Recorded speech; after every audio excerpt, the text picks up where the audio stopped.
Good evening. We'll call to order the meeting of Gahanna City Council for this evening, Monday, April 21st, 2025. If you would please join me to stand for the invocation and pledge of allegiance delivered by Vice President Trenton Weaver. Thank you, Madam President. In recognition of this morning's news, I thought I would share these words from Pope Francis. Too often we participate in the globalization of indifference. May we strive instead to live in global solidarity. My wish is that the dialogue between us should help to build bridges connecting all people in such a way that everyone can see in the other not an enemy, not a rival, but a brother or sister to be welcomed and embraced. I pledge allegiance to the flag of the United States of America and to the republic for which it stands, one nation, under God, indivisible, with liberty and justice for all. Thank you, Mr. Weaver. Clerk Van Meter, would you please call the roll? Bowers. Here. Jones. Here. McGregor. Here. Padova. Here. Renner. Here. Schnetzer. Here. Weaver. Here. Thank you, Mr. Van Meter. Are there any additions or corrections to this evening's agenda? All right, hearing none, we'll begin section C of this evening's agenda, presentations. The first item tonight is a presentation regarding the paperclip project from Gahanna Lincoln High School, and I will turn it over to Councilwoman Kaylee Padova for an introduction. Thank you. I believe that most of us have probably heard of this project going on at Gahanna Lincoln High School that started in 2014 with the goal to collect 6 million paper clips to erect a monument in memory of those killed in the Holocaust. So some of the students had reached out to us to give us some information on this project, and I thought that it was important to bring them here and give them the space to share what's happening with it now and where they are with the project currently. So we have Ms. Megan Chrysler and also the teacher Ms. Shinfer Kander joining us this evening. So if you guys would like to go ahead and come up, we're going to take a quick picture and give you the certificate of recognition, and then we'll give you guys the mic to say a few words. So if my colleagues want to join me down here.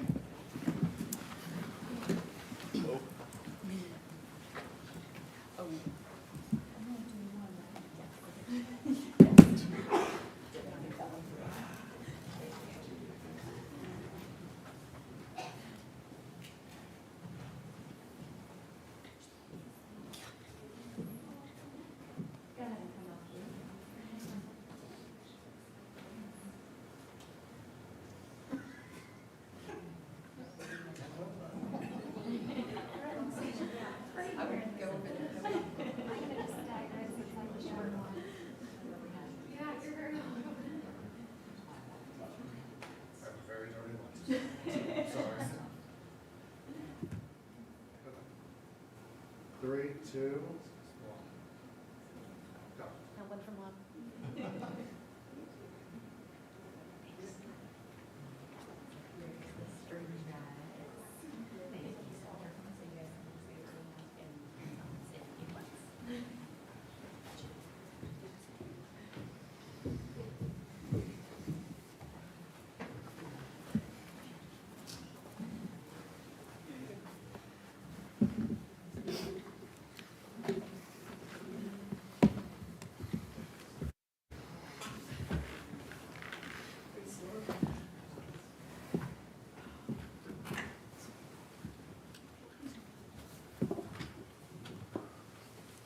First, I'd like to say thank you so much for having us. This is an honor to, as a resident of Gahanna, it's wonderful to know that you guys stand behind this cause. We have at this point 2.4 million paper clips. We have yet to count for this semester. We're kind of waiting through all the testing. And come May 1st, we'll be counting then. We've got over 100,000 right now that have not been counted. And when I say that, every paper clip comes with a story. There's a reason to why people are donating the paper clips that they're donating. And Megan has a perfect example. So I'm going to let Megan take it over from this point. So I have received a lot of paper clips from you guys, but specifically one donation that stood out to me was from the Deputy Chief of Columbus Police, Greg Bodker. And his reason for donating was because he knows what it's like to have your life on the line, and he knows what it's like to protect the freedoms of others.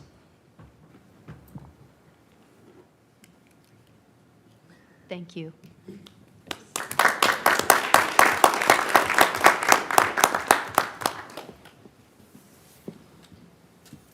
Well, thank you so much for coming in, and thank you so much for your cause to reflect and remember all the lives lost in the Holocaust. With that, we will switch to our second agenda item this evening, a presentation from the fire chiefs of Mifflin Township regarding the levy that will be on the May 6th ballot. So with that, I'll turn it over to Chief Dunleavy, and I thank Assistant Chief Davis and Deputy Chief Lee for being with us tonight as well. Thank you. Good evening, everyone. Brian Dunleavy, Fire Chief at Mifflin Township, Division of Fire. Obviously want to extend my gratitude to Council President Bowers and all City Council for having us over tonight. It's an important issue. Mayor, also thank you very much for allowing us to speak tonight.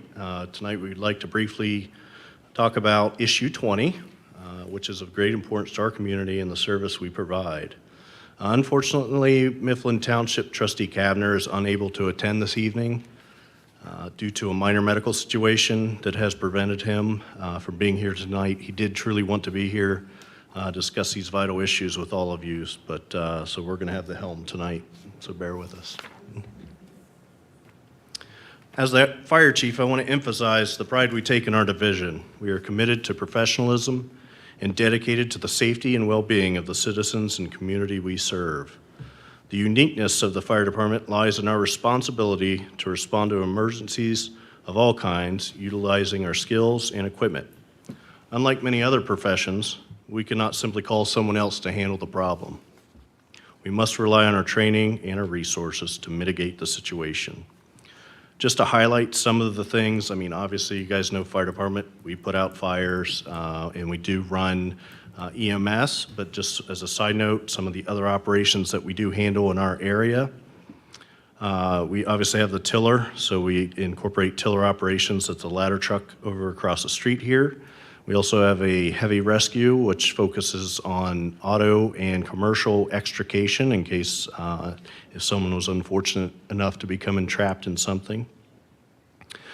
We do rope rescue, trench rescue, hazmat responses, confined space rescue. We're part of the tactical EMS in collaboration with Gahanna PD and their SWAT team. And one kind of note, I'm not sure if you're aware, so the heavy rescue that serves in Gahanna is only one of two on the east side of Interstate 71 that is recognized and certified as a heavy rescue, heavy technical rescue. So the city of Columbus maintains a few of them. Mifflin Township is one, and then Violet Township in Pickerington is the only other one. So a lot of credit to that team for putting that together.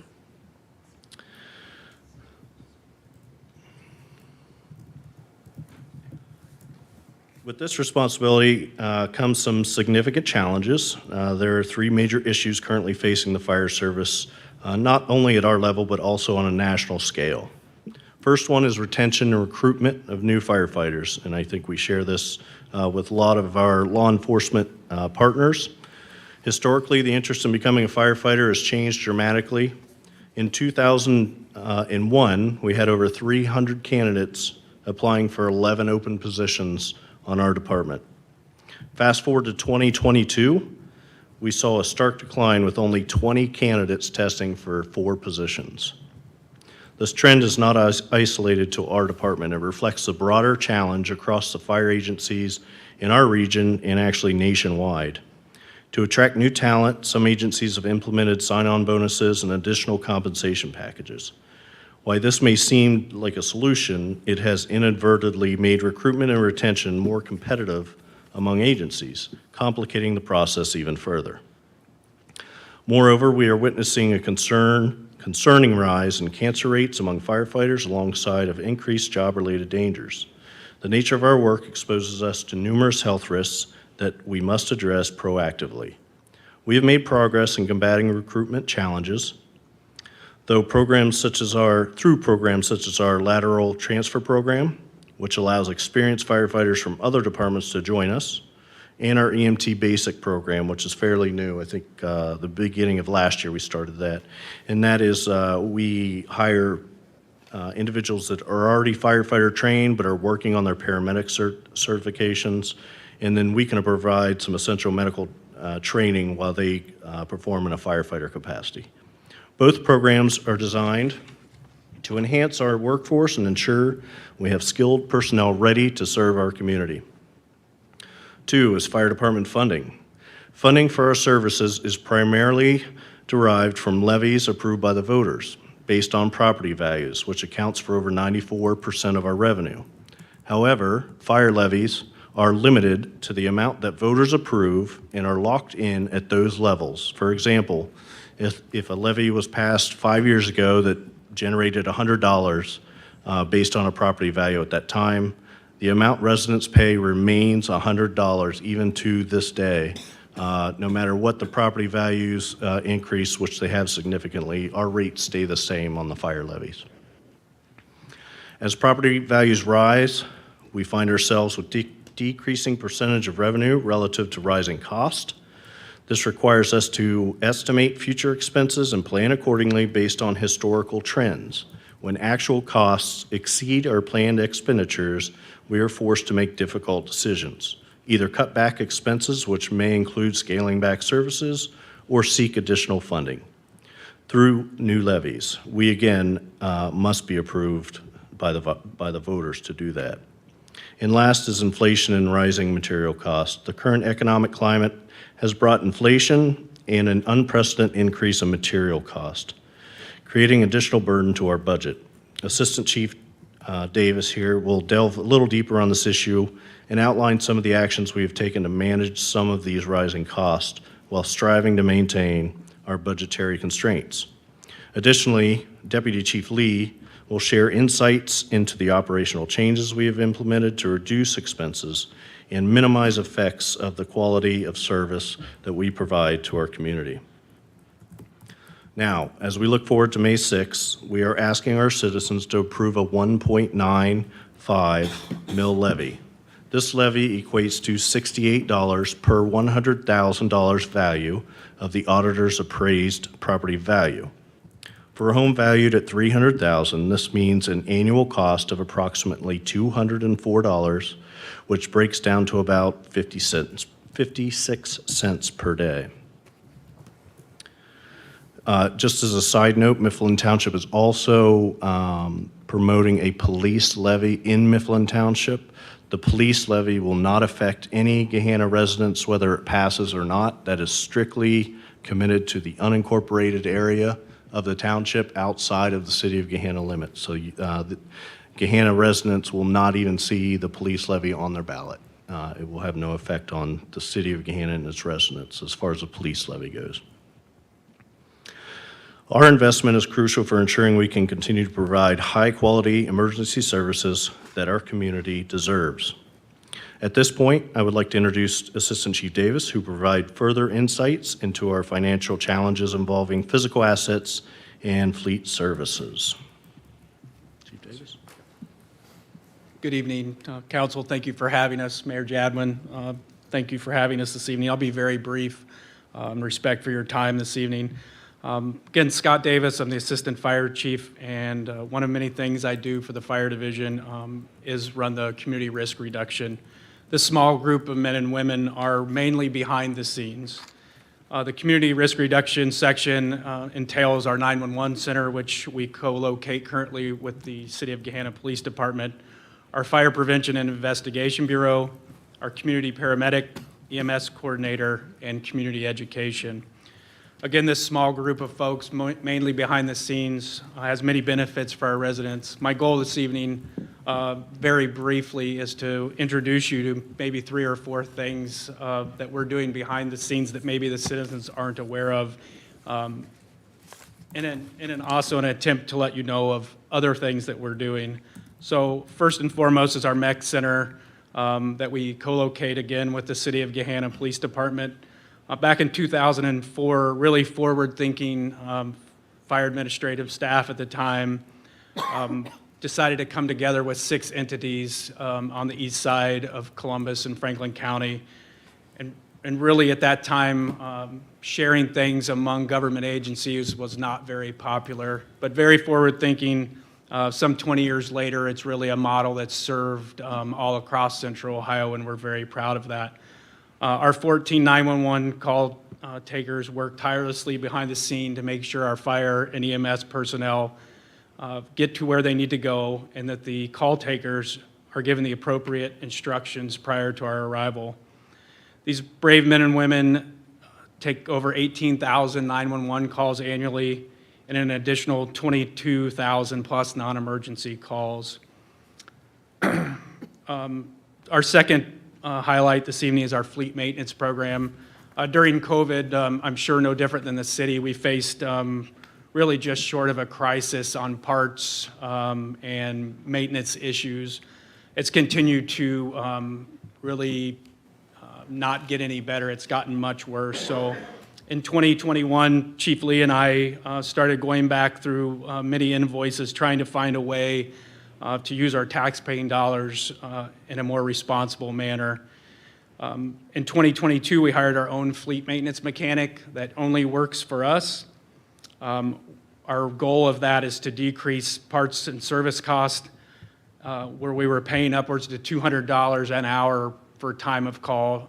As you can imagine, our trucks must work without question. We don't leave check engine lights on, and it became very cost productive or prohibitive to use anybody outside of our fire division for them to come reset something on a computer. So in 2022, we hired our own fleet maintenance. We really started using a method of, instead of being reactionary to repairs, more of a preventative nature. We've seen a drastic downturn in out of service time, which is great for our community. And we look forward to hopefully in the future working with other entities on the east side as we do our 911 center to expand that to other governmental agencies. Along with fleet maintenance, I don't think that it's any secret. It's been very well publicized in the past few weeks. The rise in equipment cost. Just as an example, our ladder truck has a 10 to 12 year shelf life. In 2018, we paid $1.265 million for that truck.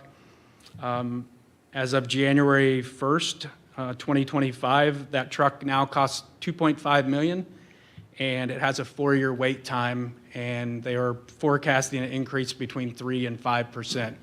Certainly not anything near the inflation that we plan on annually in our budget. So we're very proud of that program, and we hope that it continues to pay dividends as we push out our replacement schedule and hopefully find other avenues of funding for expensive apparatus. One other way we're looking at fleet maintenance is our ambulances, as you well know, run constantly throughout the city day and night. We're looking at other avenues of replacement instead of complete purchase of new apparatus. We're looking at refurbing them at a cost of $150,000 to $200,000. So we'll look forward to working for the taxpayers.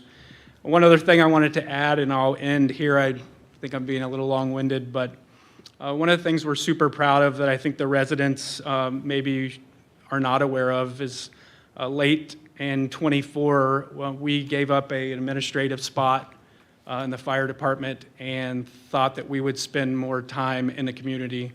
We split our community paramedic program in half. We allowed the community paramedic officer, Beth DeConnick, who's a Gahanna grad, to focus solely on supporting residents in Gahanna. The old thought of taking people to the hospital is really being redefined with the help of Gahanna Police, our community liaison officers.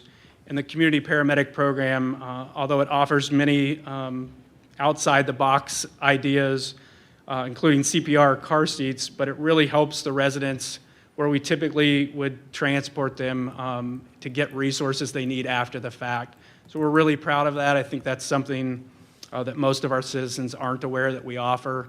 We'd ask them to look on our Facebook website for more information. It's a really great thing. And the last thing I'll say is, as you'll see up there, most of our EMS, or most of our run data is around the 80 percentile for EMS runs, which is pretty normal. We usually average between 70 and 80%.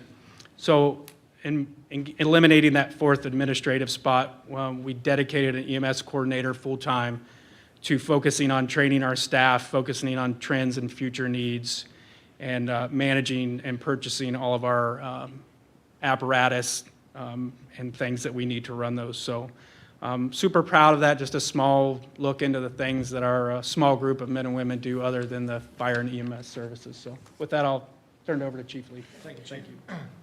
Mayor and council, thank you again for allowing us to come speak to you tonight. And I will be brief because I know time is running short here. I focus on the operations. That's my main responsibility as a deputy fire chief. So I'm gonna highlight one thing for you guys that's very important to us with assuming this levy passes. We're going to put Medic 131, which is at 475 Rocky Fork, back in service full time. That truck's been out of service for several years, and recently you'll see it out on the street and it's been taking some runs, but it's not in service full time. One of the ways that we've scaled back our budget is we've not backfilled some of our full-time positions. We're actually four shy right now. By the end of this year, excuse me, we'll be 6 full-time positions short. With this levy, we hope to replace those 6 spots and then put Medic 131 in service full-time for the residents. I think that that's a very important thing that all of you should know, and the residents should also consider when it comes to May 6th. With that, I had a couple more things, but because of time, I'm going to stop there and let the chief finish up, and any questions you guys may have for us. Yep. Thanks, Chief. Just a closing remark before we take some questions, if you have any. As we navigate the current and future challenges, we remain steadfast in our commitment to doing more with less. We continuously review our operations for cost-cutting measures that do not jeopardize our emergency response capabilities. I would like to take this time to inform everyone in the public that the fire chiefs, us, will be hosting an additional levy information session on Monday, April 28th. At 6 p.m., and that'll be located at 155 Old Ridenhour Road, which is located on the kind of the west side inside the cemetery there at Old Ridenhour and 62. That session will be open to the public, and I encourage any and all community members that would like to attend, ask questions, or gain a better understanding of the issue we face and the importance of this levy. Again, all council members, thank you for your time tonight and your attention. And together we can continue to ensure Mifflin Township Division of Fire serves and protects our community effectively. Thank you. Well, thank you so much, Chief Dunleavy and Assistant Chief Davis and Deputy Chief Lee. We very much appreciate your time to come in and give us a quick rundown on some of the reasons behind the levy request and some of the services that Mifflin Township Fire has been able to provide to residents. With that, I will open the floor to questions from my colleagues. I know that the chiefs have been gracious enough to welcome Q&A. I guess just, I really appreciated the comments from you, Deputy Chief Lee. I think knowing that there's definitive plans in place to operationalize Unit 131 and full-time staff that, I think really puts a tangible connection to the levy request. Are there any other outcomes that you would anticipate by being able to pass this levy, whether additional services or a cut in services if it were to fail? Sure, go ahead. Yeah, so currently with our staffing, we have a staffing model. Obviously, there's people that are injured or they have their vacation time. But while you may not see the truck out of service, there is days that we would have to cross staff. Cross-staffing is basically where you don't have a assigned truck. So in that case where we may have to cross-staff, you may see 3 on our ladder truck or 3 on our rescue truck, or even a station where they're running either or. That's not a best case scenario to serve you all. From an operations standpoint, none of those things are ideal, and you may not see those, but when it comes to do the job, having those trucks in service all the time and fully staffed, I think is a great benefit to the public and any operation that we would need to navigate being fully staffed. So I hope that helped. Thank you. Any other questions? All right, well, thank you so much, and we do appreciate you letting everyone know about the information session that will be next Monday night at 6 o'clock. So we thank you all for your time this evening. Thank you. All right, good luck. All right, our next presentation this evening is Strategic Plan and Comprehensive Transportation Mobility Plan Update. With that, I'll turn it over to Senior Director Miranda Vollmer.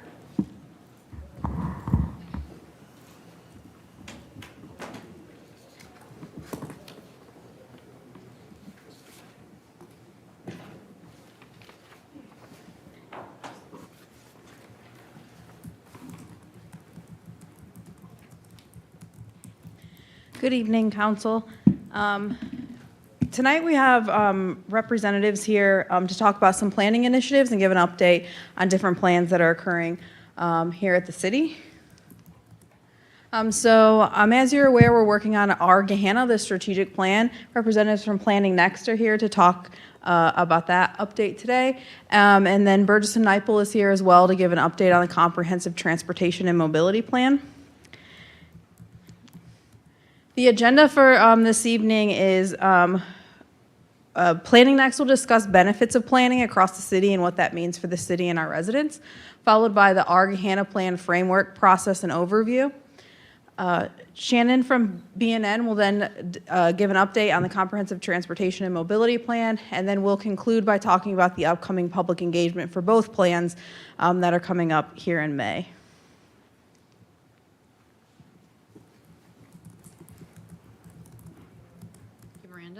Nice to see you all tonight.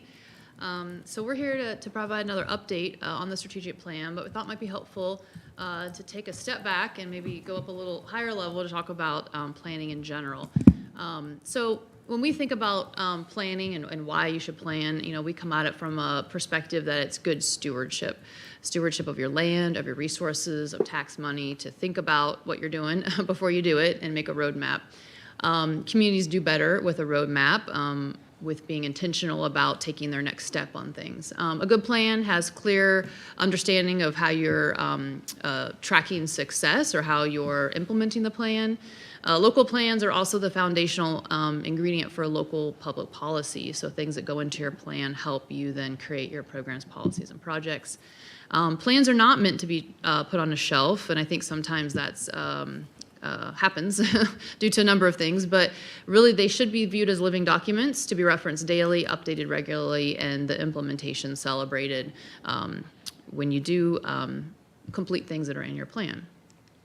When you think about planning, there's a lot of different types of plans, strategic plans that we're undertaking with the Our Gahanna process, comprehensive plans, which are really focused on land use.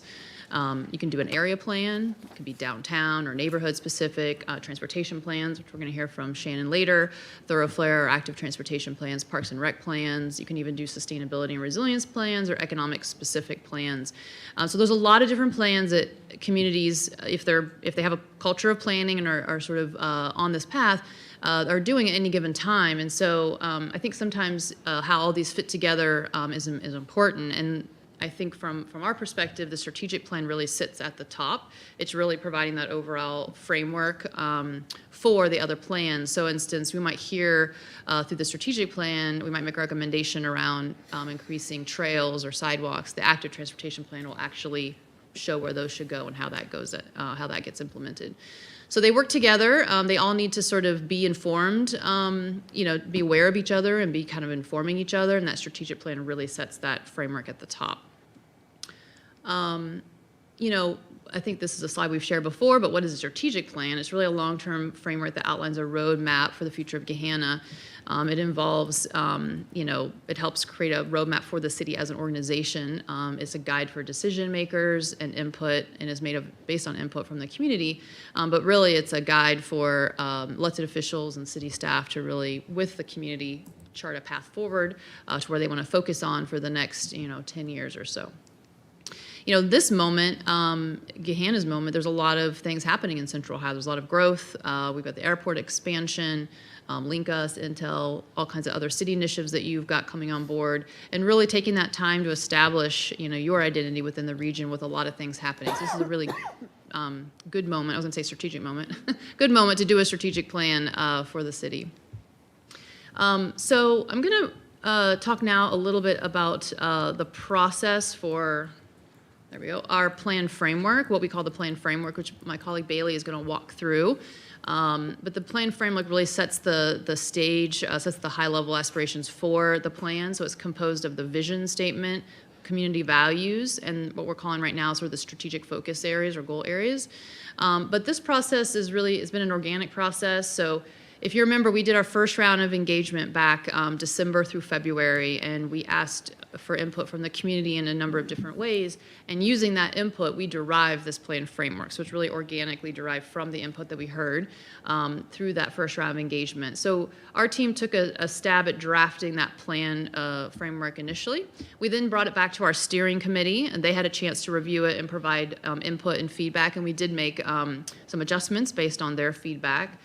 We then has been reviewed by city staff, and now we're here to present it to you and hear any questions or feedback you may have, with the goal that we'd like to test this framework at our Gahanna Vision Fest, which is coming up in the first week of May. We're going to talk more about that later, but our second round of engagement's coming up.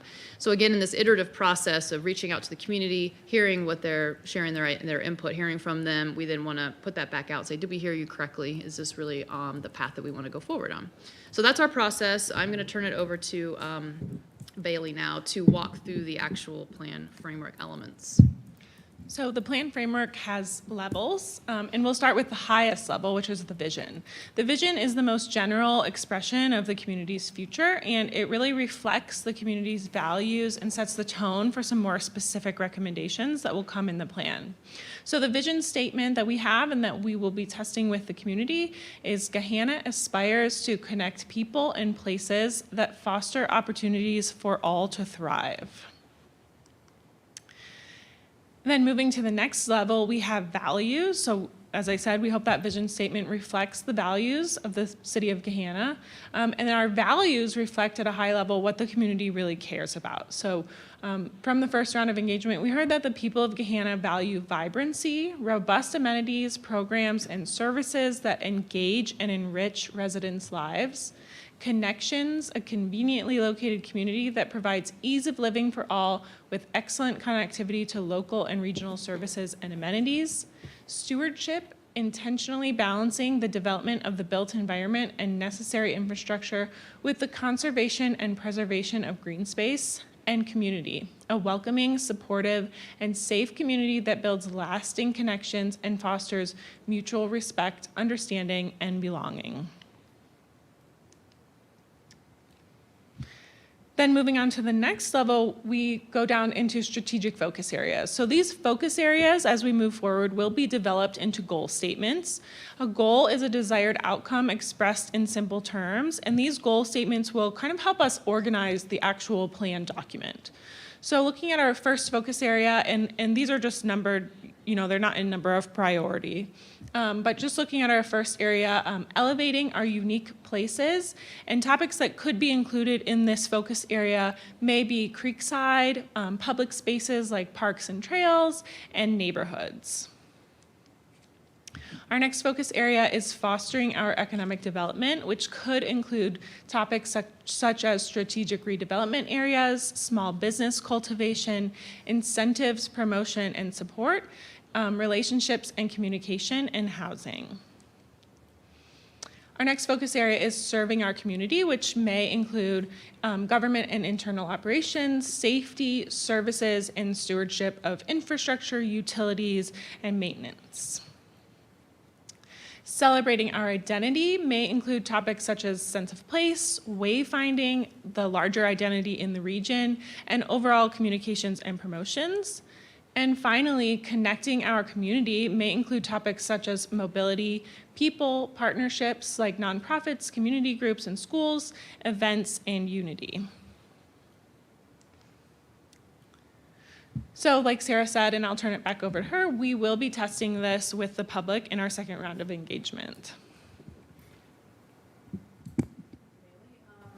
So I wanted to just highlight some of the, you can see the events up here we're planning, but this was really intentional. I think last time I was here, we shared that we reached a lot of folks in our first round. We're really proud of the overall numbers, but we did fall a little bit short on some of our metrics as far as representation within the community. And so we were very intentional in planning the second round, that we're having multiple events in a week that will really focus on different populations. So we are doing some high school engagement again. We still think that youth as a voice is really important. So we're going to be intentional on high school engagement.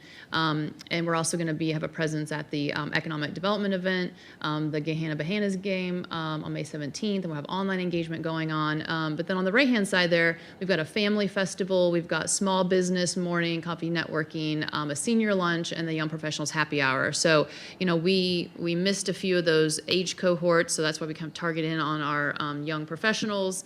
We want to make sure, of course, families have a good way to participate as well, so that's why we have something kind of focused on them. And then we have the small business, minority business-owned coffee networking event as well.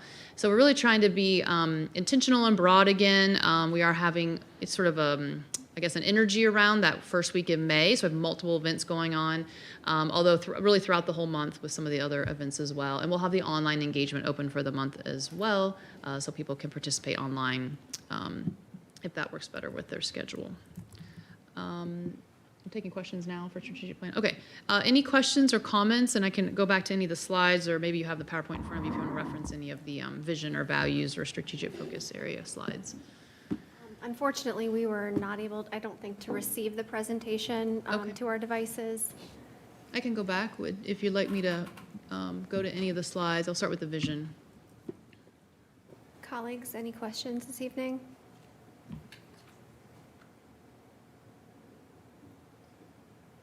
Would you mind going back to the focus areas and just running through those very quickly again? Yep.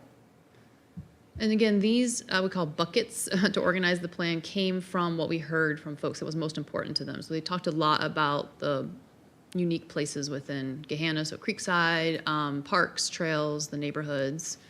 The economic development section, which we know there is an economic development strategy as part of this process, so it will really have its own sort of chapter. And these are some of the topic areas that could be related there.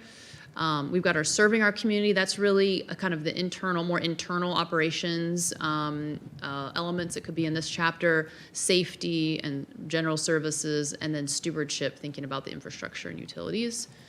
And then the celebrating our identity, thinking about sense of place, quality of place, wayfinding, this larger identity within the region, and sort of the overall kind of communications, promotions, marketing of the city. And then, of course, the connecting our community, that one, we heard a lot from folks about connections and connecting to people. So we broadened it. It's not just about mobility. We know that there's a really intentional effort going around with transportation and mobility. So there probably won't be specific things in there other than maybe referencing that plan. But people, partnerships, events, unity, really just bringing the community together. It was very clear in the first round of engagement that people really value the other people in Gahanna and the community that's created here. And so this is a place to really focus on that element. While my colleagues might be thinking about some questions, could you share a little bit about the thought behind including housing as a component under economic development? Yeah, so we have an economist on our team who's focusing, actually two folks that are kind of focusing on this element of the plan. Housing could probably go into a couple different buckets, but we felt like balancing housing and jobs is really important. There's a housing pressure, but our economist is really clear that if you don't also protect the land for jobs and make sure that you've got that taken care of, that's going to be that's an instability within the community. So really looking holistically at both the pressure for having jobs in the community and the pressure to be creating more housing as well.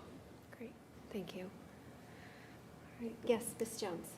Thank you for that update. So for the Vision Festival weekend or week of activities, is it, I guess, structured feedback opportunities, kind of like the table talks, or, kind of what should people expect from that Yeah, and good how they can question. contribute? Yeah, good question. So you'll notice sort of on the flyer there on the right, I know it's a little small, but we're trying to be sort of social forward, if you will. So trying to create events that are fun and kind of bring people together. But once they get there, we really are going to have engagement stations that people self-paced, people can drop in, and they're really focused on each of those strategic focus areas within the plan framework. So we will have a station where folks can review the vision, values, and the strategic focus areas and give us any feedback on that and how that resonates with them.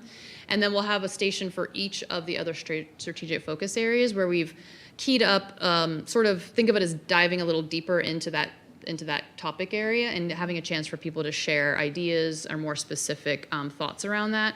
At this point, the level of engagement we have from the community got us to this point, so we know this is important, but what is it about Creekside, or what is it about parks and trails or neighborhoods and things? So it'll allow us to dive in a little deeper on each of those topic areas to make sure that we're hearing from folks to help us write specific recommendations that will go into the plan. Okay. And if you participated in the table talk, can you also do this? So this is like part different. 2. Yeah, it's so part 2. Yeah, contribute. so Okay. if people participate in table talk, they should definitely come along, because I'd love to make sure that that's the checks and balances, right? Like, did we hear you correctly in this first round? But if you did not participate in a table talk, you're still welcome to come. You can come on board and provide your feedback. It'll be very easy to provide feedback even if you're new to the process. Thank you. All right. And if council members have questions following tonight's presentation, how can they communicate to you? Address any questions you have after tonight's presentation from either Planning Next or BNN directly to me, and I'll facilitate the answers of those questions. Thank you, Director. All right.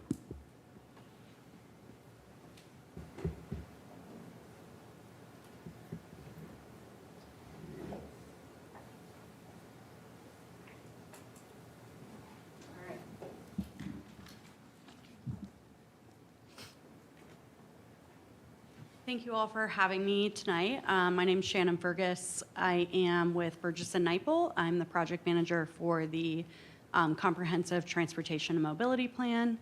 This is our first time presenting in front of you all, so I'm going to give a quick kind of process overview and then kind of discuss how we will also be gathering feedback along with the strategic planning effort. So first, I kind of wanted to talk about what this plan is and what it isn't. So this plan is a comprehensive transportation and mobility plan because it does more than just update your required thoroughfare plan.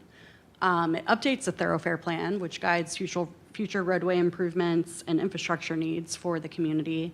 But it will also be modernizing access management and traffic impact study requirements, which are the documents that kind of implement your thoroughfare plan. And it will also add some bulk to your complete streets policy, which again is something that you all will use on an ongoing basis to be able to implement the thoroughfare plan and kind of create a community that you all want to see.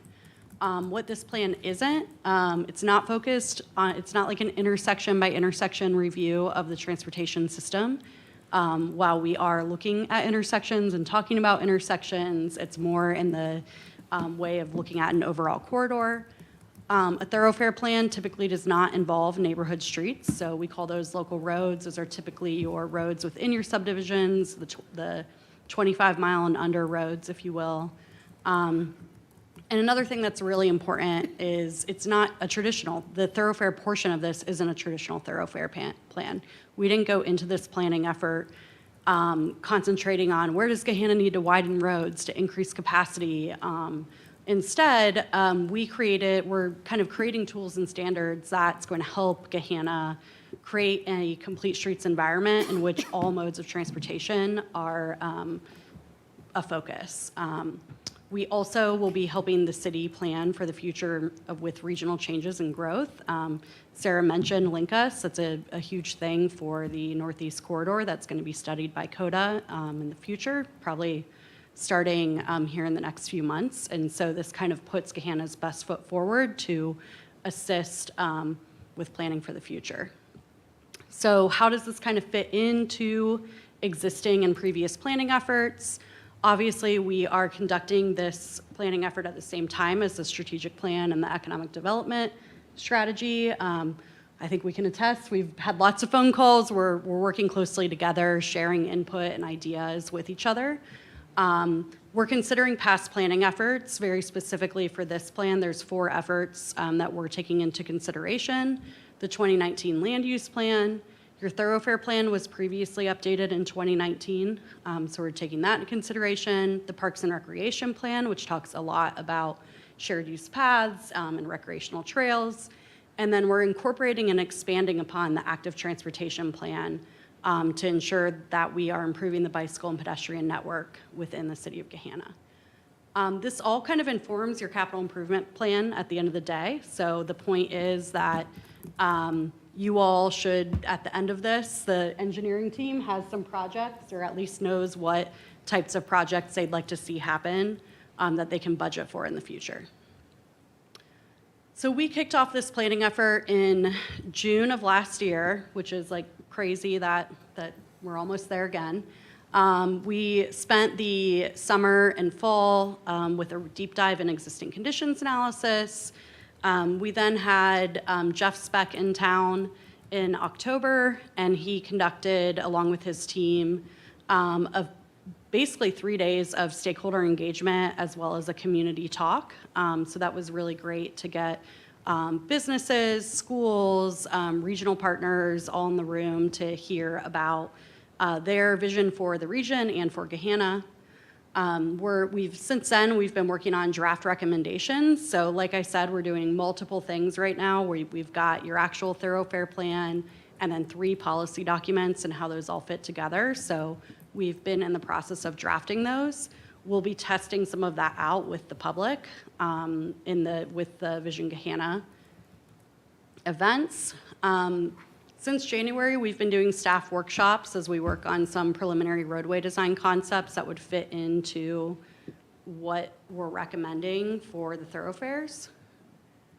Again, we're going to be doing the strategic plan engagement events in May, and then we will be finalizing recommendations after that. We have, in terms of engagement with you all, we have a couple more presentations to give you before September. Well, I think 1 to you and 1 to Planning Commission. So you'll kind of hear more about exactly what we're recommending.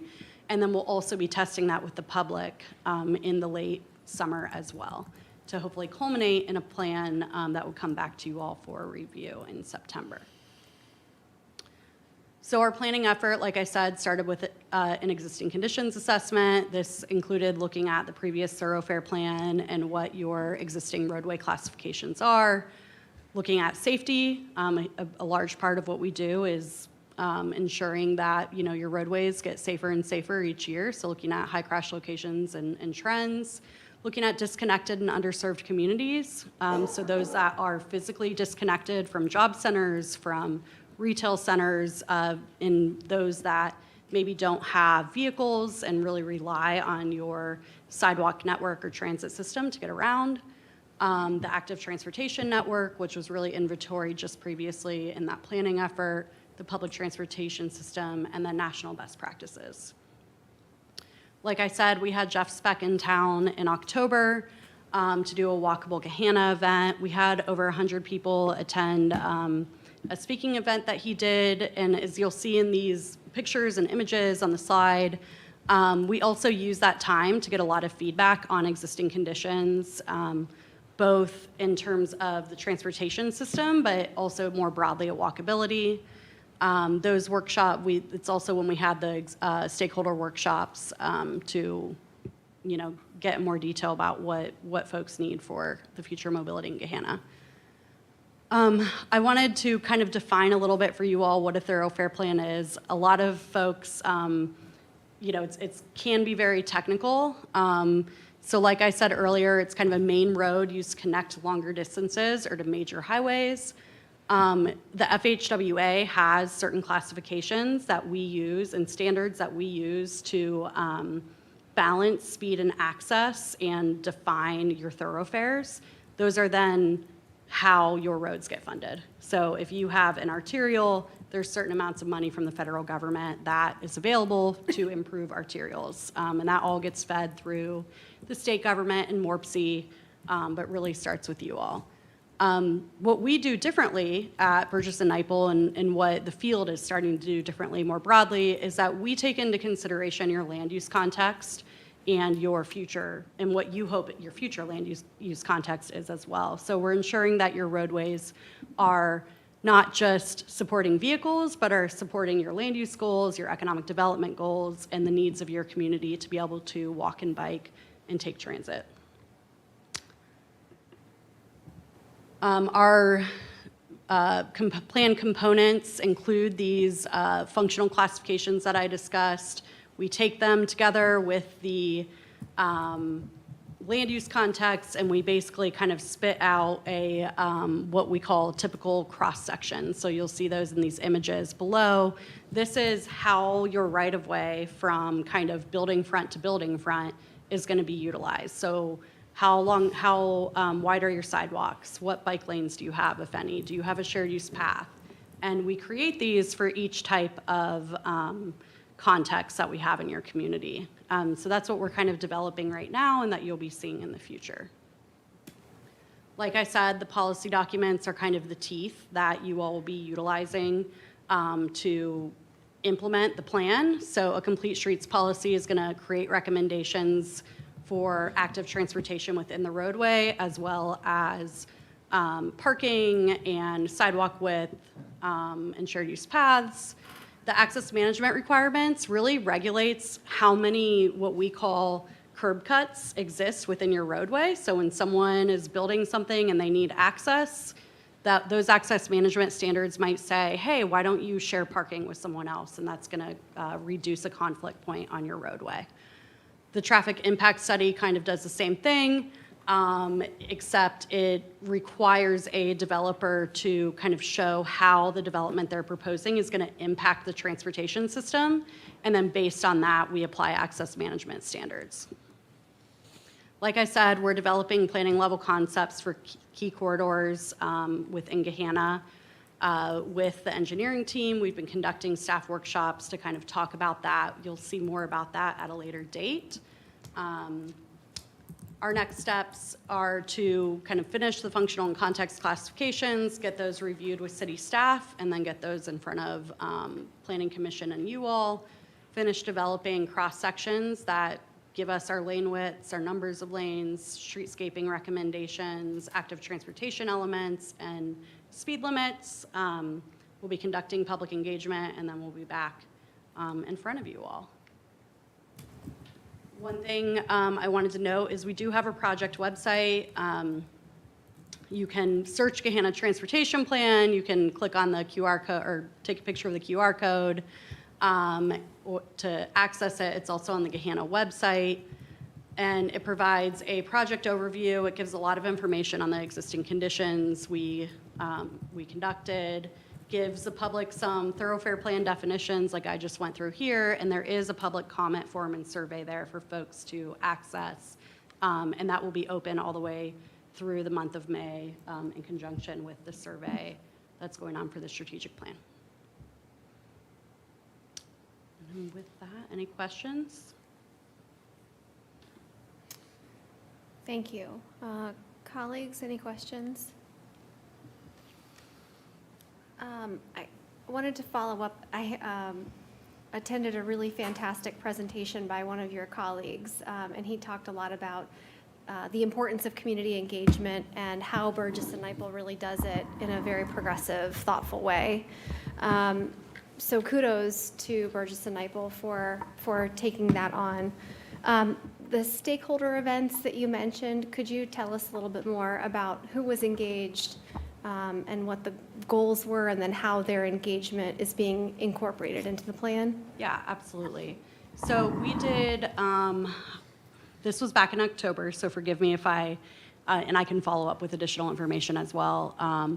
But we had 2 days of events. It started with a city tour with staff, Jeff Speck, the mayor, where we went around and just kind of got a lay of the land for Jeff Speck and ourselves, just learned about existing issues from staff perspective. The next day, we had economic development folks who talked to us about what in the transportation system might help or prevent, business, and that could be anything from parking around Creekside to, attracting major development. We then had schools and community services in as well, and discussed the safety issues around schools.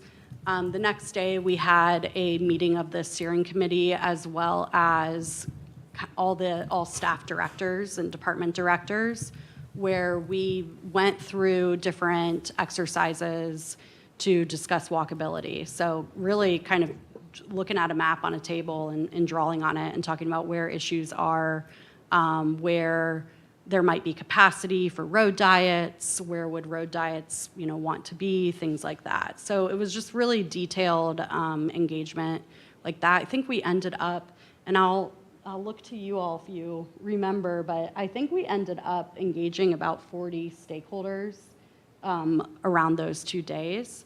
So that was really helpful to us. It was just kind of a one and done stakeholder engagement that was very helpful. So yeah, that was that one. Thank you. And then the Jeff Speck event was in the evening. He gave a lecture, and before that lecture, there were folks giving feedback. Okay. And you mentioned taking into consideration land use and economic development goals. What informed those goals and those aspirations? So initially, we took a look at the 2019 land use plan. And then after that, it was a lot of those stakeholder meetings and hearing from both stakeholders and staff where they anticipate development to happen, and where they would like development to happen, even if that's not planned yet. I think we heard a lot about mixed-use development along major corridors, be that Granville or Hamilton. And when you are wanting to see that type of development where maybe there's an increase in housing on corridors, folks want to feel safe, right? They really want those roads to feel closer together. So that was our focus with that. Thank you. And then I appreciated the timeline that you had displayed up there. So are there going to be additional opportunities then for broader engagement? So what we have left planned for this is the survey that's on our website now, plus we will also be attending all the events, and we have feedback boards. We're kind of the connecting community boards for that. So we'll be doing those rounds of public engagement. Then we'll also be doing a robust online engagement feedback where we're going to put online all of the thoroughfare plan classifications and cross-sections and have folks respond about that and make sure that we kind of got it right. Great. Well, we look forward to that opportunity. Colleagues, any questions? All right. Thank you all so much for your time this evening, and any additional thoughts or questions, direct them to Senior Director Vollmer. Oh, you have some slides. All right. Just a couple more. So I just wanted to recap the public engagement that's coming up. So we are having the Gahanna Vision Fest starting off with May 6th. That is a Taco Tuesday Family Fest. We'll be providing free tacos to the first 100 folks that arrive. There will be bounce houses, face painting, cotton candy giveaways. It's a fun community event for the public in partnership with Director Farrell and her team. Followed by the Small Business Morning Coffee Network, the Senior Lunch at the Senior Center, and the Young Professional Happy Hour at Edison. As well, an online survey will be being promoted during the month of May. The annual economic development event is on May 15th, and that will have engagement as well. And then we'll be at the ever-popular Gahanna Bananas baseball game.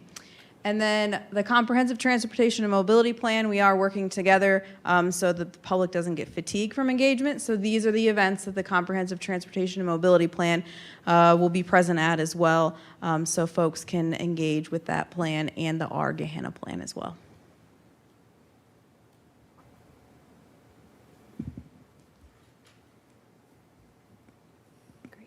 Thank you, Director.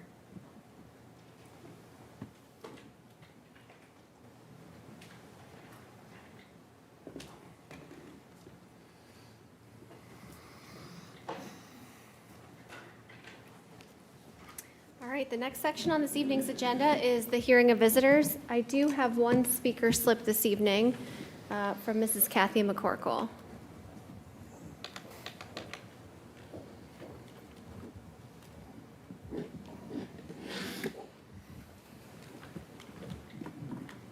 Kathy McCorkle, 677 Piccadilly, Gahanna. 2 weeks ago, Councilwoman Marissa Bowers defended why she is not required or obligated to meet with me, discuss my ideas, and advance a celebratory resolution for our city's natural families. But apparently, she's obligated to do that for her own homosexual families. Last year's mayoral pride proclamation claims the city of Gahanna and its residents, as reflected in the non-discrimination clause of the city charter, denounce prejudice and discrimination against any person or group on the basis of, and the list includes, marital status, religion, sexual orientation, and it's an affront to our fundamental principles. Those are the things Councilwoman Bowers used as the basis for refusing to recognize Gahanna's natural families. Last year's Pride resolution that she advanced and supported claims Gahanna is a city where people treat each other with respect, and the rights, freedoms, and equality of all persons are supported. And Pride resolutions reaffirm Gahanna's vision and mission to promote respect among its citizens and be responsive, accessible, and accountable to its diverse community. And this City Council desires to celebrate and recognize the LGBTQ community as being valued and belonging in Gahanna. And this council supports efforts to ensure the equal treatment of all people in Gahanna. Bowers advanced and signed this Pride resolution, yet she says she's not required or obligated to advance any celebrations for Gahanna's natural families. What she means is, all these nice things the city of Gahanna does only apply to her homosexual community, not our natural families, of which I am a part. And it's really not discrimination when she refuses to do for my families what she will do for her own. Isn't that partiality? I remind Ms. Bowers of her signed oath of office and her sworn oath to impartially discharge the duties as a member of City Council at large for the city of Gahanna. Celebratory resolutions are not law or policy. It's a celebration of something that has worth and deserves dignity and respect. Councilwoman Bowers claims to denounce prejudice and discrimination, but her actions prove otherwise. Thank you.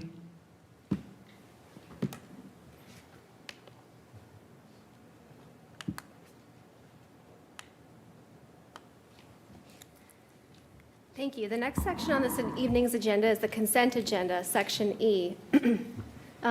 Mr. Van Meter, would you please read the ordinances identified under Section 3, E3 of the consent agenda? Ordinances for second reading and adoption.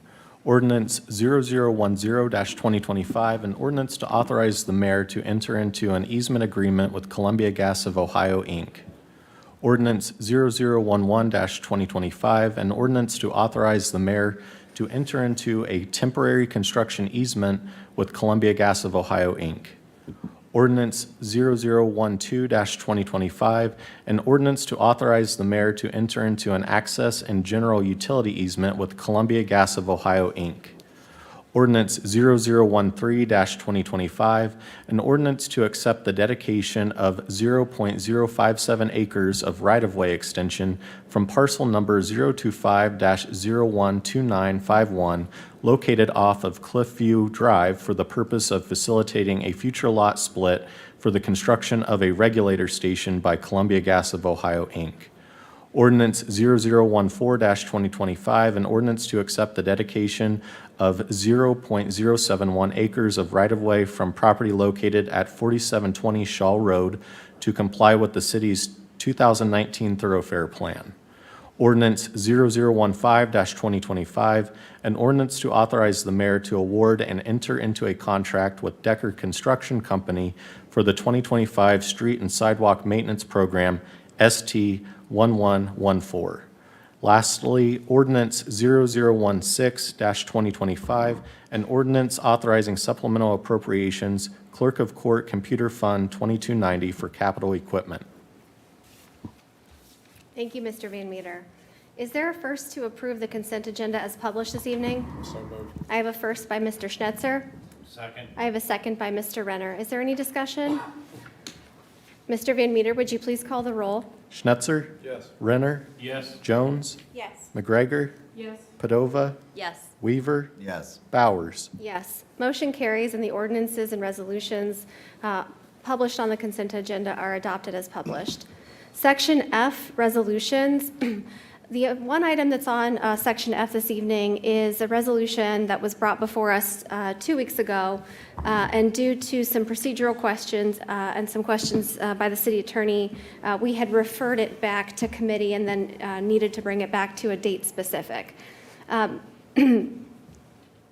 My understanding is that at this point, there's a recommendation to postpone it indefinitely, such that because that we will not need to vote on this resolution because it's being replaced by Ordinance 17-2025 in Section H below. City Attorney Tamara Larison, is that a correct understanding? Yes, that's correct. With that, then, Mr. Van Meter, do we need to do a first and a second on the resolution and then move to postpone it indefinitely? No, you can just move to postpone. Okay, thank you, Mr. Van Meter. With that, I'd like to request a motion to indefinitely postpone Resolution 0015-2025. So moved. I have a first by Mr. Schnetzer, Second. second by Mr. Renner. Is there any discussion on this evening's agenda, or on this item? Okay. No, ma'am. All right, seeing none, Mr. Van Meter, would you please call the roll regarding the motion to indefinitely postpone? Schnetzer? Yes. Renner? Yes. McGregor? Yes. Padova? Yes. Weaver? Yes. Bowers? Yes. Jones? Yes. Motion carries, and Resolution 15 is postponed indefinitely. Section G, ordinances for introduction and first reading. Mr. Van Meter, would you please read Ordinance 18 under this section? Ordinance 0018-2025, an ordinance authorizing the mayor to enter into an agreement with Fishbeck for utility engineering services and declaring an emergency. Thank you. Section H, ordinances for introduction, waiver, and adoption. Mr. Van Meter, would you please read Ordinance 17 into the record? Ordinance 0017-2025, an ordinance to amend Ordinance 0058-2024 and to authorize the mayor to provide consent and enter participatory agreements, any necessary amendments with the Ohio Department of Transportation for bridge replacement on Wynn Ridge Court and an LPA contract in the form attached hereto as Exhibit A and waiving second reading. Thank you, Mr. Van Meter. And as I mentioned, this is the ordinance that replaces the resolution regarding the Wynn Ridge Bridge contract. I'd like to entertain a motion to suspend rules and waive second reading on Ordinance 17-2025. Is there a first? So moved. I have a first by Mr. Schnetzer, Second. second by Mr. Weaver. Any discussion on the motion to suspend rules and waive second reading? All right. Hearing none, Mr. Van Meter, would you please call the roll? Schnetzer? Yes. Weaver? Yes. Padova? Yes. Renner? Yes. Bowers? Yes. Jones? Yes. McGregor? Yes. Motion carries, and the rules are suspended to waive second reading. With that, I'd like to ask for a first to adopt Ordinance 17-2025. So moved. I have a first by Mr. Schnetzer, Second. second by Mr. Weaver. Is there any discussion this evening? All right. Mr. Van Meter, would you please call the roll? Schnetzer? Yes. Weaver? Yes. Padova? Yes. Renner? Yes. Bowers? Yes. Jones? Yes. McGregor? All right, motion carries and ordinance 17-2025 is adopted. Section I of this evening's agenda, correspondence and actions. Mr. Van Meter, do you have anything? Nothing this evening. Thank you, Mr. Van Meter. And council colleagues, any items under correspondence this evening? All right, hearing none, we'll move on to Section J, representatives. Community Improvement Corporation, Mr. Renner and Mrs. Padova. I am not prepared, so I apologize. Apologies. It seems that both of us have left our notes at home this evening, but we will be having another meeting before, or having another council meeting before our next CIC meeting, so we will update you on the May 5th. Great, thank you so much. So your next meeting is May 5th? Well, at the next council meeting, May 5th, before our next CIC meeting. if Got it, that makes thank you. sense. All right, Mid-Ohio Regional Planning Commission, Councilman Weaver. Thank you, Madam President. As always, my thanks and gratitude to Council Office for their assistance in preparing the report. Would encourage my colleagues to take a look at the full report if you don't normally. A lot of good information in there. Our next meeting will be on May 8th. The Commission did meet on April 10th. A few very broad headlines that were shared at the meeting. Recently, the Ohio State Highway Patrol released a report on the impact of distracted driving legislation. Some of the statistics there are that crashes are down 8%, injuries are down by 3%, and fatalities are down 4%, all while the total miles driven on our roads have increased.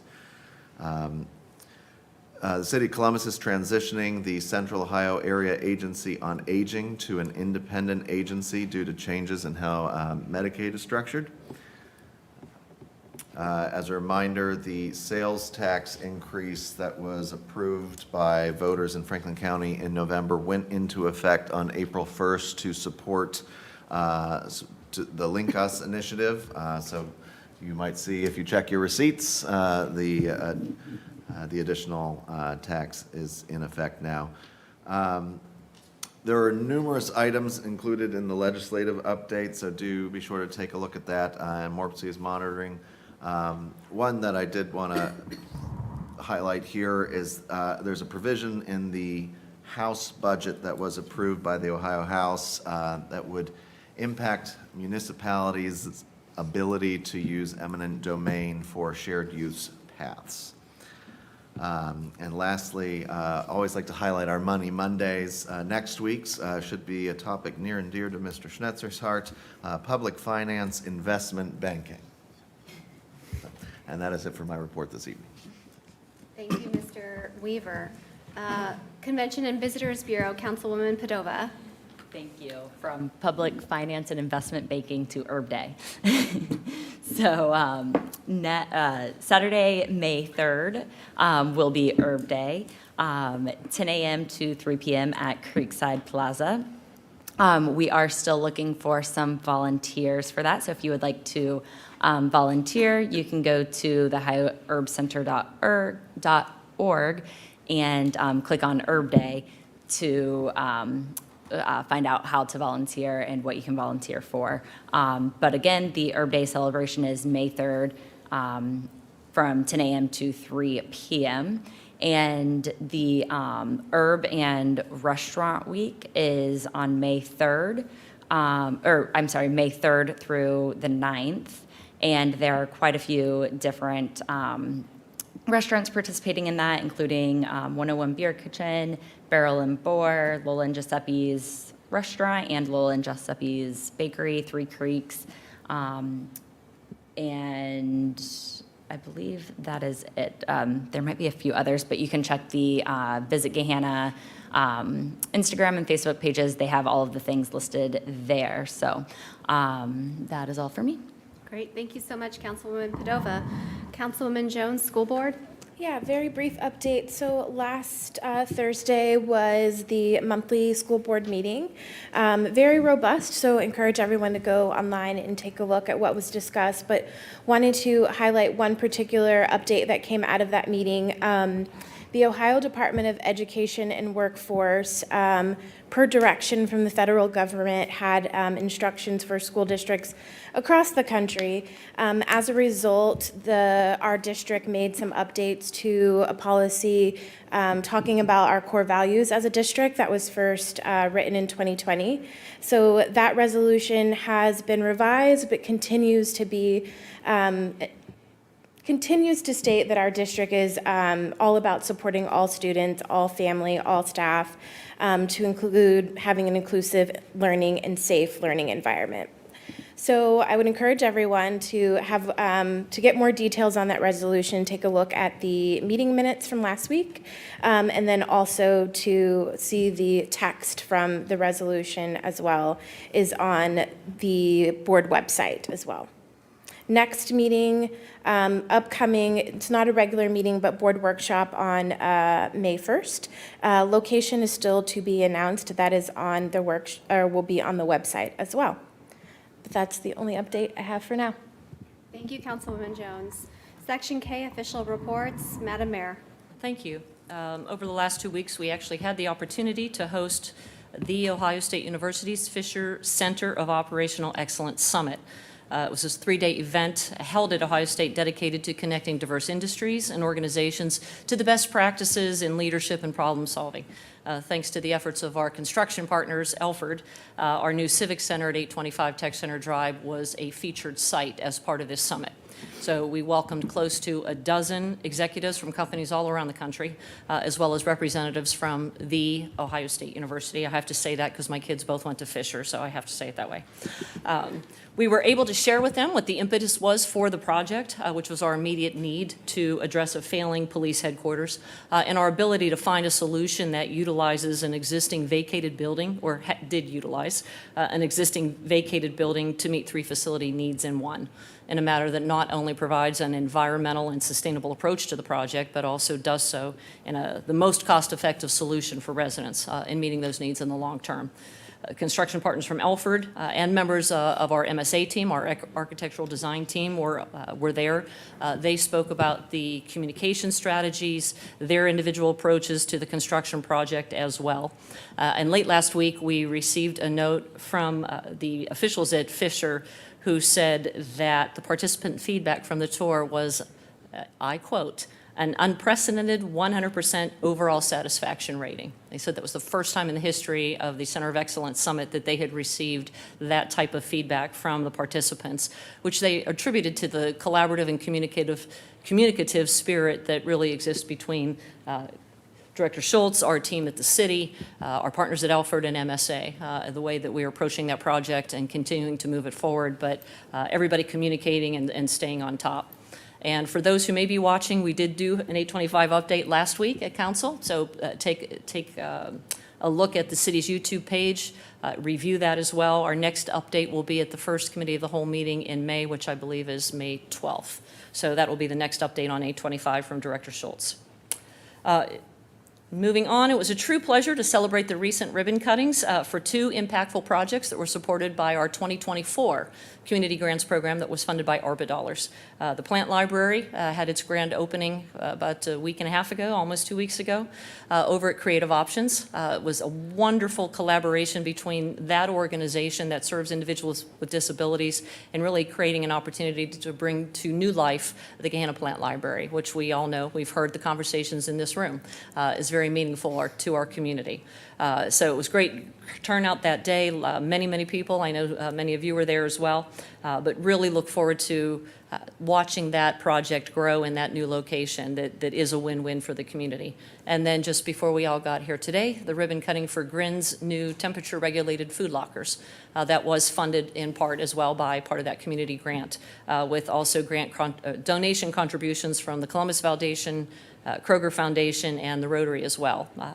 So Beth Bentley, the assistant director there, gave us a demonstration of how the lockers work, and it really is innovative, a way to remove barriers to accessibility to essential food items, eliminating the stigma that is sometimes attached, but making it available for people 24/7. Obviously, that not always people's work hours align with the operating hours of the pantry, so it really creates 24/7 accessibility to essential food items. Just drive by sometime, take a look at them. They really, really are amazing to see. So I think both of these projects highlight what the heart of the Community Grants Program was and hopefully will be going forward, which is to empower our local organizations to bring forward ideas that better our community, improve quality of life, and really meet real needs that exist out there. What else do we have? Oh, thank you to Make Gahanna Yours. Donna Simmons, I see, is here. Karen Wester's here. Many volunteers who participated in the community litter cleanup this past weekend. I'm sorry to have missed it. It was the holiday weekend for me, and took a much-needed trip to visit with my mom in Pittsburgh. Haven't seen her since the holiday, but it was good to see all the pictures on Facebook of everybody participating. Look forward to joining you guys for your fall cleanup event, which I think is the next one. I'm honored to share that I've been selected as a new fellow in the 2025 class of Leadership Ohio, joining 34 leaders from across the state. It's about an 8.5-month program, during which time we'll be engaging in intensive training, civil dialogue on some of the most pressing issues facing Ohio and facing our communities around the state. So I'm very excited about the opportunity to learn with and from. It's a really incredibly diverse group of people, from nonprofits to other elected leaders, to corporate folks, other government employees, but just purpose-driven leaders, really to engage in civil discourse and widen perspectives. We've had 2 previous staff members, most recently Deputy Director Weibensinger, who participated in that program, and our incoming Economic Development Director also was a 2024 graduate of Leadership Ohio. So I've seen their growth, certainly Nate Strum and Corey's growth through that program, and looking forward to being able to bring back opportunities for Gahanna as we continue to try to build a greater Gahanna. Just a news alert for everybody, beginning Friday evening at 8 p.m., the northbound ramp to 270 from southbound Hamilton Road. So if you're going in this direction to 270, you will not be able to get on 270 north. ODOT will be working on that ramp roadway, which actually is a bridge over Big Walnut Creek, or at least impacts a bridge over Big Walnut Creek. It will reopen Tuesday morning at 5 a.m., but it should probably make for some great Monday traffic for people on the way to work. We are working with ODOT to get from them and have them identify their best recommended detours. Once we get that from ODOT, I believe we have a call with them tomorrow. We will be posting that on our website homepage as well as on our social media posts. So stay tuned to those venues for more information on that project. It's a necessary evil to fix some things. It's painful when we go through it, but it'll be better in the long run. And then just a couple of things coming up over the next week. Wednesday, Morpsey Sustainability Advisory Committee will be holding a 1-hour webinar from 12 to 1 p.m. virtual on the Regional Sustainability Agenda informational session. So there's a subcommittee that's been doing great work in updating that agenda going forward for the next 5 years. The webinar is an opportunity to get updated on what that subcommittee has been working on.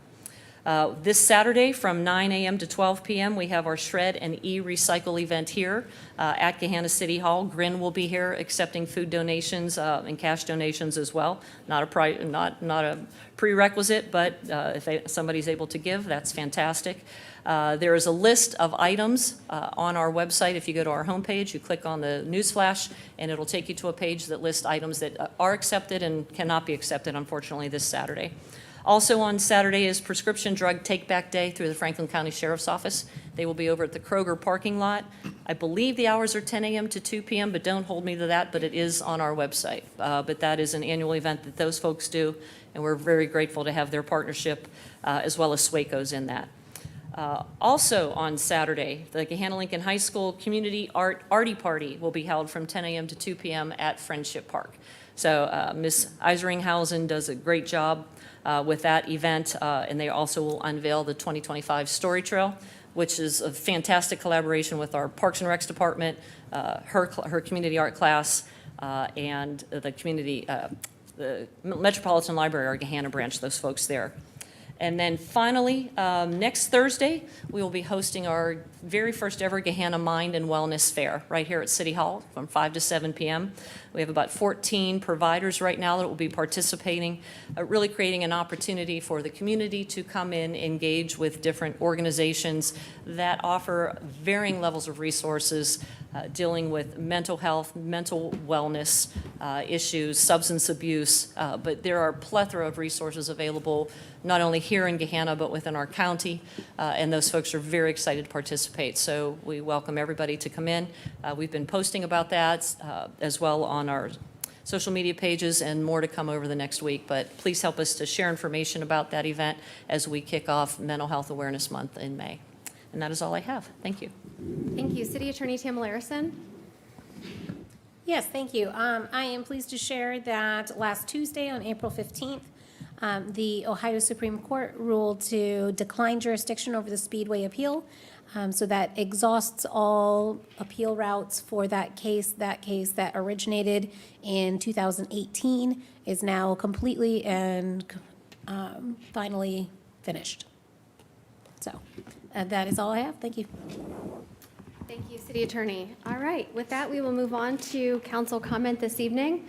We will start with Councilwoman McGregor. It's so nice to have you back. We've missed you. Thank you.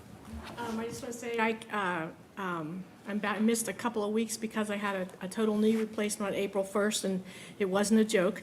But if anybody thinks that they're not a need for orthopedic surgeons in this area, I went in on December 20th and asked if I could have surgery in January. And he laughed and said, you should have been here in August if you wanted to have it in January. So he said the first available time that he had was April 1st. His partner was scheduling in May already. So there's a great need. So if you need to have something done, do it ahead of time. Don't wait till the last minute and think you're going to get it done quickly. But I am so thankful for the doctors we have, the skill they have. I think of probably people 100 years ago didn't have these opportunities, and physical therapy's gone really well, and I'm just very thankful for the good medical care we have in this area. That's all. Thank you, Mrs. McGregor. Councilwoman Jones. Nothing for me this evening. Thank you, Councilwoman. Councilwoman Padova. Thank you. I just wanted to, as the mayor mentioned, there have been a few ribbon cuttings here in the last couple weeks, starting with the plant library, which was so nice to see just the community coming together. When the other plant library was kind of shutting down, we received a lot of emails to council talking about how much people enjoyed going to the plant library, how it helped a lot of moms that were teaching kids how to garden or helped them through postpartum. And so it was really nice to see that space really come together and seeing all of the posts on Facebook and seeing that space kind of thrive again. So I'm really happy to see that up and running, especially here this spring. And then also we, myself and Councilmember Jones, Weaver, and also Council President Bowers were all able to go to the ribbon cutting at Gren. As you all know, that's near and dear to my heart. It was like a reunion, going back and seeing a lot of the volunteers that were there this evening, and just being able to see the space again. And Beth Bentley showed us some of the produce that they received today and was telling us more about, just all of the good things that the good people that donate their time, their resources, and also the businesses that help out, everything from, the churches that grow a lot of produce to the Trillium Egg Farm that donates all of the eggs and has not cut it at all since all of the egg prices have soared, and there's been a huge, a lot to say about the eggs here in the last few months, but Gren has continued to receive them, and it's just good for the heart to go in there and see everything good that is happening in our community. And we also, a couple weeks ago, I was able to do constituent hours with President Bowers at the library and do a little stuffy swap there, which was great. We were able to give away a lot of stuffies to some of the kids that were visiting the library that day. And our Resident Ms. McCorkle had ample time and opportunity to come and visit and speak and meet with both myself and President Bowers. She was there outside the library and did not come in and speak to either of us. So I will leave that at that. Thank you. Thank you, Mrs. Padova. Mr. Renner? Yeah, just a couple of comments. On Saturday, I did join. My hat's off to Make Gahanna Yours. I did participate in the community litter cleanup, and my assignment was on 62. But, there were a lot of volunteers on Granville between, the fences. So I went on the old Ridenour side of the fence and started focusing my efforts there, and found myself in a drainage ditch and filled. And I know that there's a couple of volunteers here with us tonight. And I filled a trash bag just in that drainage ditch. And then I talked about on my website, I did a video, first time I did Facebook Live, but I talked about the importance of water and the importance of these drainage systems and so forth. So, but again, happy Earth Week, and my hat's off again, really, to the efforts of Make Gahanna Yours. Your dedication to that cause every year just is a delight. Congratulations, Mayor, on your leadership, Ohio. I struggle sometimes because I don't really toot my own horn very much. Years ago, I was a young nerd. Now I'm an older nerd. But I was heavily involved with the American Chemical Society, and with the organization in Central Ohio and what have you. And I had the brainiac idea to ask the governor for a resolution, a proclamation on National Chemistry Week, which is celebrated every year on October 23, Avogadro's number. Won't go into that. But the then Governor Voinovich reached out to me and said, sure, and invited me into his chambers.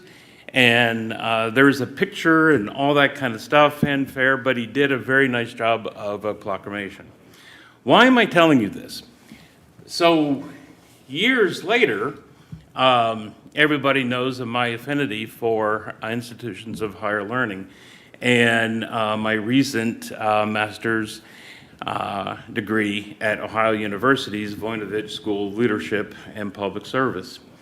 Last week, I had a very nice conversation with Dean Plop of the Voinovich School, and she's invited me to join their advisory board starting this summer. So that is going to be an appointment, a 3-year term, starting in the summer. So I'll figure out a connection to Gahanna at some point, but I'll be definitely involved with that, and go Bobcats. Thank you, Mr. Renner. Mr. Schnetzer? Thank you, Madam President. I'll sound a bit repetitive, but to piggyback off of Mr. Renner's comments, again, thanks to everyone at Make Gahanna Yours for putting together that event. They willingly accompanied me, but I took my 2 young boys to go pick up some litter, and I threw on some fishing waders. I think Mr. Renner and I both have an affinity for water, maybe him more so because of his profession, me more so because of an avocation, being a pretty avid angler. But I started out down by Cafe Creekside and worked my way upstream, and literally just followed wherever the trash went. It was very encouraging to see so many bright green or neon yellow shirts out there dedicating a few hours on a Saturday morning. But at the same time, it was disheartening because I have no idea where this trash comes from. There was one log jam in the creek that it literally looked like a flotilla of trash. There was just bottles everywhere. I probably filled up half a bag with a little grabby claw trying to reach as far as I could. But nonetheless, thanks to everyone that came out, and I guess I'll say welcome back, Mrs. McGregor. That's all for me. Thank you, Mr. Schnetzer. Mr. Weaver. Thank you, Madam President. Thank you to everyone who joined us this evening. Thanks to all of our guests. Thank you to Ms. Chrysler for sticking with us throughout the evening and for your comments regarding the paperclip project. I do think it's an important reminder, and you touched on it in your comments, that each paperclip not only represents a life, but represents a whole story of an individual, a family, friends, and a community that they were torn from. So without sounding cliche, it's so important that we learn from the past to avoid repeating it. So thank you for your efforts on that, and thank you for joining us this evening. Also, it was nice to see so many of my council colleagues at the Make Gahanna Yours litter cleanup. I'm sorry I missed you, Mr. Schnetzer. You, I believe, were the early riser, unlike myself. So not to beat a dead horse, but so I was stationed along 62 from Heartland Bank, moving towards Cherry Bottom, and very, very quickly filled up several trash bags full of bottles. Half-filled, discarded from vehicles, needles. Please throw away your trash, people. It doesn't take much, but it very quickly can have a drastic impact on the environment and on our cleaner, greener Gahanna. So thank you to Make Gahanna Yours for organizing the cleanup. Not to quote Ms. Simmons, but I believe you said it was record-breaking turnout in terms of volunteers. Ms. Simmons is nodding yes, so that's wonderful, and hopefully we can build on it in the future. And I believe you said on June 7th, there's going to be another cleanup for our entrances to the freeways. So correct me if I'm wrong. All right, thank you very much. And lastly, what an absolute pleasure to join at the ribbon cutting this afternoon at Grin to see the unveiling of their temperature-controlled lockers. Need knows no time of day, and so the opportunity for residents to go to Grin after hours to get the food that they need is going to be a real game changer. So thanks to all of the community partners who made this possible. It's wonderful to see these community grant funds being put to such great use. Just and an absolutely heartwarming tour, for lack of a better word, of the facilities as well, and to see so many volunteers there this afternoon. And I will also congratulate Mr. Renner on your new position, Madam Mayor on your new role as well, and welcome back, Mrs. McGregor. And that is all for me. Thank you. Thank you, Mr. Weaver. Thank you also to Make Gahanna Yours. And I think one of the great things from an organization like that is just the volunteerism spirit, that a group of residents can get together and put something together and make it sustainable, and I really value that. And this doesn't have to stop there. We see volunteerism all over the community, and thank you for calling out another opportunity for litter pickup. My neighborhood is also planning a beautification and litter cleanup event for May 10th, so I think these types of things can really have a trickle-down effect and inspire people to work in their own backyards and all be good stewards of our community. Thank you to Councilwoman Padova. She has already mentioned that we co-hosted a constituent hour 2 Sundays ago on April 13th at the library. For those of you who don't know, a constituent hour or a community hour is an open house style kind of office hours. Residents of all stripes, anyone with any questions or comments, or even who just want to come in and listen to other people's questions, are welcome to join us at community hours or constituent hours. This is my 6th year on council, and literally from day one, I've had these open house style constituent hours, all through COVID, whether they were on Zoom or in person. So I'm always happy to have folks come join us, all residents, no screening, no topics off limits. No, we don't have to agree, but we're always happy to find a path forward to at least find some common values. Congratulations to Mayor Jadwin. As you're starting a fellowship, I'm pleased to share that I've just concluded my fellowship program at the Ohio State Bar Foundation. This fellowship program connects attorneys from across the state to learn about and tackle issues that attorneys can make an impact on. From working in the nonprofit sector to the government sector and private sector, it was a valuable opportunity to take a deeper dive in reentry issues for our incarcerated population. I wanted to close out this evening by recognizing there's many students with us here this evening, and so I wanted to take a moment to recognize the students who have joined us for what's going on, a little bit of a long meeting. Earlier today, I was walking with a neighbor after dropping our kids off at school, and she shared with me that two Gahanna students that she goes to church with approached her and asked her if she would put them in touch with a council member because they really wanted to take action to support unhoused or homeless individuals here in Gahanna. And the students had such big hearts, and they had a solution already in mind to the problem that they had identified. And it really made me think about how we do share a lot of these same concerns, and we do share a lot of these same values about taking care of each other, being good stewards, and building community. A lot of the great things that we heard about from Director Bongiorno earlier tonight. But there are lots of different ways to accomplish these goals that we have, and sometimes we need to make sure that we have a full assessment of the picture and that we've really evaluated all the different opportunities that are out there before forming a conclusion. But what's really important is the spirit of wanting to take care of each other, wanting to take action, and there being no one right way. And I can't think of a better way to honor and reflect on the passing of Pope Francis. And thank you to my council colleague for reflecting on a quote from him this evening, to make sure that we continue to be voices for the most disadvantaged and to be relentless in our pursuit of justice for every member of our community. And with that, we'll conclude this evening's meeting. Thank you.